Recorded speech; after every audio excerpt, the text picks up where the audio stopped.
રૂકમણી મંદિર એનો ઇતિહાસ કઈક એવું છે કે ભાઈ શ્રી કૃષ્ણ અને તેમની ધર્મપત્ની, તમને પેલા બતાડી દઉં કેટલી ટ્રાફિક આવ્યા છે નાવા વાળાની. એવો સ્પેશિયલ આમ કાને કાવ દીશે આમ જવું ખાલી. આપણે ગુજરાતી રહ્યા ને ગુજરાતી થાળી ખાઈએ ભાઈ. આ જવું પેલા તો રોટલી છે, સેવનું શાક છે.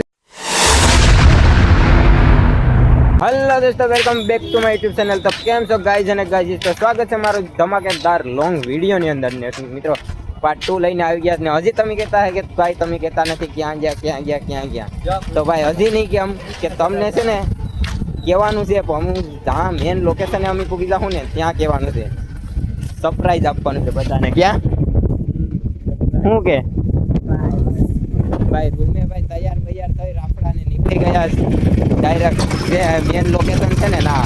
તો બહુ મજા આવી. વિડીયોમાં બેનર આવે એટલે તમને ખબર પડી જાય કે ક્યાં ગયા હતા ને ક્યાં જવાનું છે ને ક્યાં ફરવાનું છે. તો વિડીયોમાં બેનર મિત્રો દર્શન કરી લીધા ને ફોટા પાડી લીધા ને ફોટા એટલા પાડ્યા ને અમારા બે મિત્રો છે એને હદ બારા ફોટા પાડ્યા. કેટલા પાડ્યા ખબર? બેનના ફોટા થાય ને 50-60 ફોટા છે ને મારા તો અલગ છે ભાઈ. એની યારે કોઈ ન આવે. આમ હોત પાડી દીધો એ કા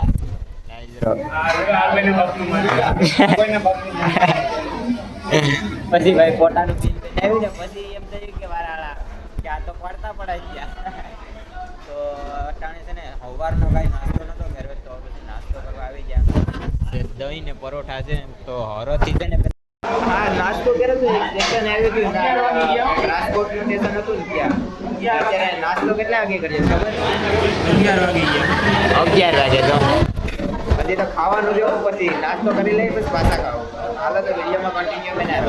રખડીને બધા ધરાણા ગોમતી ઘાટે ને બધીમાં આમ આટા મારે જેમ તેમ બધીમાં ખરીદી કરીને આમ ને તેમ ને બધું કર્યું, રંજા કર્યા ને બધીને તડકો લાગ્યો ને તો હવે ભેગા રૂમે થોડીક આરામ કરી ને પછી જવાનું છે સુદર્શન સેતુ. બીજું ક્યાં જવાનું છે? બીજા ભાઈ આપણે ખબર નથી. સોનાની નગરી. હા સોનાની નગરી જવાનું છે ભાઈ. બીજે રખડવાનું છે એને તો જ્યાં લઈ જાય ના આજે પેલા થોડી વાર છે ને આરામ કરી લઈએ. તડકો એટલો છે ને હદ બારો લીધો પછી હો દાચ્યો પછી ભાઈ ન્યુ એડ લીધો ભાઈ. દાચ્યા રાખવા પડે. ફાઇનલી આપણે રૂમે આવી જાય ને તડકાના એટલા આવશે ને બફાઈ ગયા હતા ને હવે છે ને થોડી વાર આરામ કરીને હવે જવાનું છે સુદર્શન સેતુ. એ પછી ને બાયુની જેમ તૈયાર થાય. મારા ભાઈ છે ને તૈયાર થવામાં એટલી વાર લાગે ને કે ની વાત જવા દો. કેટલા વાગી જાય ખબર? તૈયાર થવાનું જોઈ લે. હજી તો આ સાંજલા કરે એ કાયા કિક કરે. શું કરે? શૂઝ પહેરેશ ને એ ભાઈ ની લંડન થી ફોન ચાલુ છે જરો. બહુ મોટા પાયે શું કહેવાય કે ઓલા હાલે. હું હાલેશ બિઝનેસ હાલે. બહુ મોટા પાયે બિઝનેસ હાલે છે એ ભાઈ ને. દ્વારકામાંથી ડાયરેક્ટ લંડન યુકે. તો આજે બાયુ જેમ જો સેન્ડલા કરે સેન્ડલા બેન્ડલા થઈ જાય હરથી તો પછી જાય સુદર્શન સેતુ. તો ડાયરેક્ટ નીકળજે ને મળીએ સુદર્શન સેતુ ને શિવરાજપુર બીચ એ બાજુ જવાનું છે. એક સોનાની નગરી એ બધું ને પાછું હજી એક વાર દ્વારકામાં જવાનું છે ભાઈ. શું કરવા ખબર?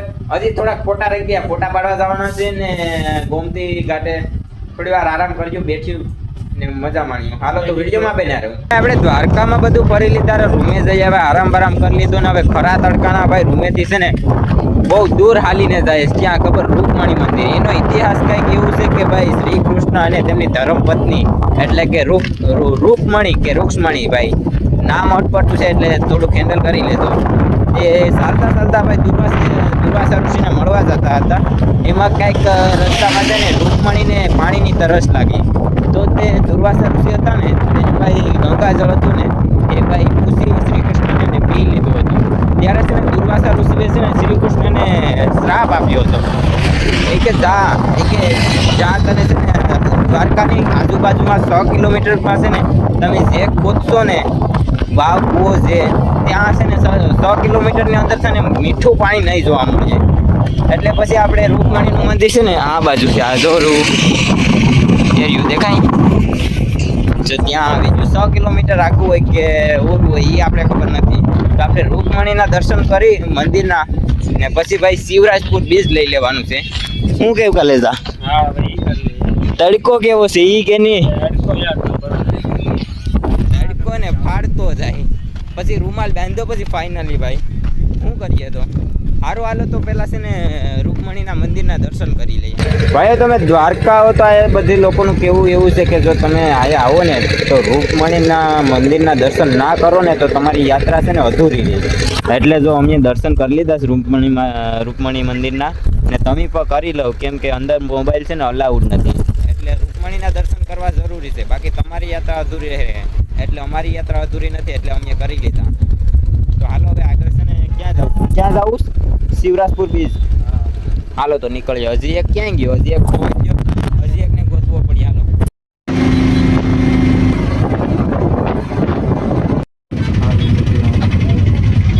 ભાઈ આપણી એન્ટ્રી લઈ લીધી શિવરાજપુર બીચમાં ને અહીંની પબ્લિક એટલી ગાંડી થઈશ ને નાવમાં કેમ કે ઉનાળો છે ને એટલે તડકો એટલો છે ને એની વાત હદ પારો તડકો છે. આ જો તમને પેલા બતાડી દઉં કેટલી ટ્રાફિક આવ્યા છે નાવાવાળાની એવો સ્પેશિયલ આમ કાને કાવતી છે આમ જોવું ખાલી. અમારા મિત્રોને છે ને નાવાનું મન થયું. નાવાનું મન આ પાણીમાં નાઈને જ ગયા હવે 10 દિવસ થયા. તારે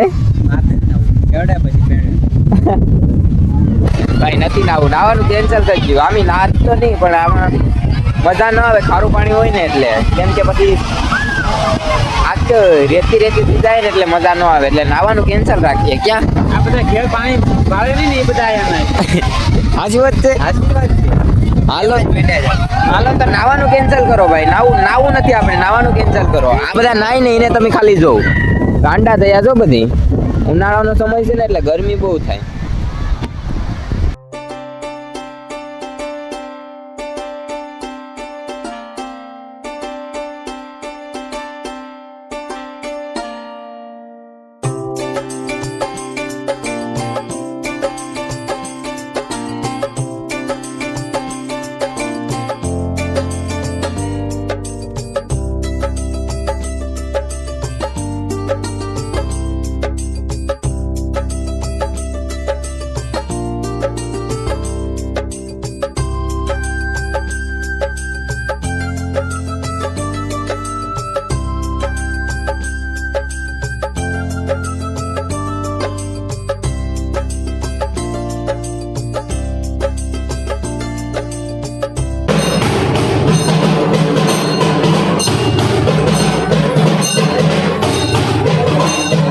ભાઈ આજ રેખડા જેટલા ને કે એની હદ બારા એટલે આમ માપ જ નથી રાખ્યું એટલું રેખડા છે દ્વારકામાં.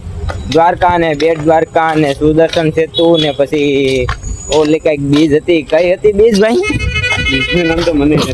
જો કેરેન કઈ હતી મને તો ખબર છે બસ ને હેળા હજી કોઈને નથી રહી ને એટલા થાકી ગયા છે ને કે એની વાત જવા દો. શું વાત કરે ઉજાગરો કેવરાવે ને હવે છે ને કઈ નથી કરવાનું જમીને ભૂલી જવાનું છે. ઉઠવાનું જ નથી મોડા સુધી નથી ઉઠવાનું. અત્યારે છે ને હાલમાં છે ને અમે સુદર્શન સેતુ ઉપર છે. હા જો તમને દેખાતું એ બહુ આમ આઘું રહી ગયું જો દેખાય ને. પછી યાદ આવ્યું કે ક્લિપ તો લેવાની ભૂલાઈ ગઈ તો મેં કીધું કઈ વાંધો નહીં હાલો ક્લિપ તો લઈ લઈએ. પછી જાય રૂમે પેલા તો જમવાનું ગોતવાનું છે. જમી લઈએ પછી રૂમે જાય ફ્રેશ થઈને પછી હુઈ જાય. તો હાલો વિડીયોમાં કન્ટિન્યુ બનાવો. જમવાની આવી ગયો ભાઈ. ભૂખ એટલી લાગી ને કે એની વાત પૂછો કઈ નહીં. તો 10:30 11 આવે ત્યારે જમવાનું આવે કેમ કે કેટલી થઈ હા હે ભાઈ 10:42. તો પેલા હારી પેટ ઝાપી લઈએ કેમ કે આપણે ગુજરાતી રહ્યા ને ગુજરાતી થાળી ખાઈએ ભાઈ. આ જવું પેલા તો રોટલી છે, સેવનું શાક છે, પછી છે રીંગણાનો ઓળો છે, બટેટાનું છે ને કઢી છે ભાઈ. હારી પેટ ઝાપટી લઈએ. ક્યાં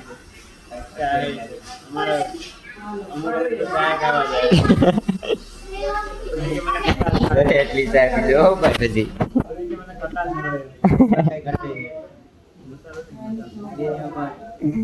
ચાયમાં આગળ જશે તો મસાલા ને બસાલા ને કેક બંધ કરીએ. ચાલો પેલા જમી લઈએ. મિત્રો જમવામાં કેટલા વાગી ગયા ખબર? કેટલા વાગી ગયા નિલેશભાઈ? 11:09 થઈ ગઈ. 11:09 થઈ ગઈ ને હવે એમાં એવું છે ને કે જ્યાં મેં રૂમ રાખ્યો હતો ને એના ગેટની બહાર છે ને લખેલું હતું કે 10 વાગ્યા પહેલા છે ને ગેટ બંધ થઈ જાય અને વાગી ગયા 11:09. હવે જાય ને ખબર પડે કે જો ગેટ બંધ હે કે ખુલ્લો હે ને અંદર ગળવા દે હે કે નહીં ગળવા દે એ પેલા જોવું પડે. જો નકર લોસા થાય એ જ કહેવાનું છે કે જો અંદર નહીં ગળવા દે ને એટલે રડવા રહે પેલા તો જઈને ના જોઈએ ગેટ બંધ છે કે ખુલ્લું, ને જો બંધ હે ને તો ટપીને જવું પડે, ખબર પડે નહીં. એમ તો વાંધો નહીં આવે. જે રૂમ રાખ્યો છે ને ના દાદા ને માડી છે, બહુ સારા માણસ છે, એટલે આઈડી નથી એટલે વાંધો નહીં આવે. હા તોય કઈ નક્કી નહીં, હાલો જાય. નીતિન શું લાગે, ખુલ્લો હે કે બંધ? ખુલ્લું જ હોય લા ભાઈ, એની ટાઈમ. નકર પછી આપણે ઠેકવા વાળા છે જ ને. હા નકર પછી વંડ્યું ઠેક્યું, બીજું તો હું કર્યું. હાલો તો જઈને પેલા જોઈએ કે ગેટ ખુલ્લો છે કે બંધ. જેની આપણે બીક હતી ને એનું હવે કોઈ ટેન્શન નથી, કેમ કે એ દાદા એમ કહેતા હતા કે 11 વાગ્યા સુધી તો હું છે ને બહાર હોય, એટલે એ પ્રોબ્લેમ તો સોલ્વ થઈ ગઈ કે ભાઈ ગેટ બંધ નતો થયો 10 વાગ્યા પહેલા. ને હવે આવી ગયા રૂમે ને હવે છે ને બધા હાવ પાકી જાય, એટલે હાવ એકબીજા છે ને બોલવાની હતી. તો મોબાઈલ તો ચાલુ જ છે, વાપરવાનું. ચાર્જિંગ હોય ત્યાં સુધી ક્યાંય જ લેવાનું, ટાઈમ મળે ત્યાં સુધી. સવારે વહેલું ઉઠવાનું છે, એટલે જો એક આયા ઉતોસ, એક આયા ઊભો થઈ ને છે જો હજી આયા ફોન ચાર્જિંગ માં ધ્યાન રાખે છે એમ ને. તો તું હોઈ જાય ફોનમાં ચાર્જિંગ થાય તો પછી કાઢ લઈને. સારું હાલો તો આ બ્લોગને છે ને આ એન્ડ કરી દે. બહુ લાંબો તો થઈ જાય, મને ખબર છે બહુ લાંબો તો થઈ જાય, પણ હવે કઈ વાંધો નહીં. તો હાલો તો વિડીયો ગમે તો લાઈક શેર ને સબસ્ક્રાઇબ કરવાનું ભૂલતા નહીં, ને મળીએ એક બીજા નવા લોંગ ધમાકેદાર વિડીયોની અંદર. તો ત્યાં સુધી બધાને બાય બાય, પાર્ટ 2 માં.